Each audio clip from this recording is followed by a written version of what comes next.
All right, now let's create a form for adding a new reminder to this list. So let's add a new component called new reminder. Once again, we type RSF to generate a function component. Good. Now we have a compilation error on props.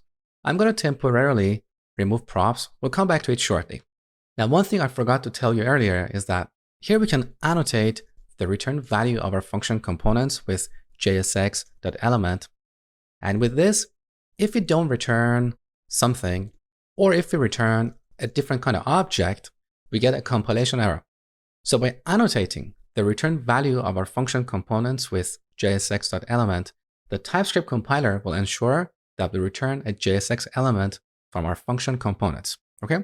It's not necessary, but it's a good practice to follow. So let's bring this back. Okay? Now, instead of a div, we're going to return a form. Now, inside this form, we're going to add a label. Next to that, we're going to add an input with the class of form-control. And next to that, we're going to add a button with two classes, btn and btn-primary. Now, we can also give it round corners by applying rounded peel. That's better. Now, if we press tab, we get the markup. Beautiful. Let me reformat it so you can see clearly. Okay. Now I'm going to give this input the ID of title and use the same value for the HTML4 attribute of the label. With this, when the user clicks on the label, the input will get focus. Okay. Now we should make this a submit button. So we set type to submit. Okay. We should also give it a label like add reminder. I think that's good for now. So let's add this to our app component. We go to app.tsx, and right above the list, we add the new reminder component. Good. Let's see what we get. Okay. The button is too close to the text box on the list, so let's give it a vertical margin. So back to the new reminder component. Here's our button.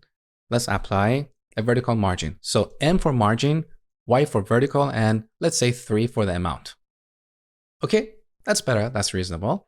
So I'm happy with how the form looks. Now we need to manage the state of this input box.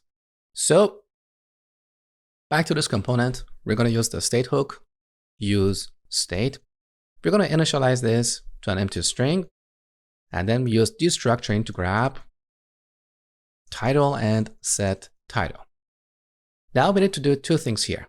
First, we need to set the value property to title. And second, we need to handle the onChange event. So over here, we get an event, and here we call set title to e.target.value. Now note that here we have IntelliSense. So if we type e dot, we can see all the properties and methods of this event object. If you hover our mouse over e, we can see e is an instance of React.change event, which is a generic type. Okay. So here we're going to access e.target.value. Okay, our form is ready. Next, we're going to handle form submission.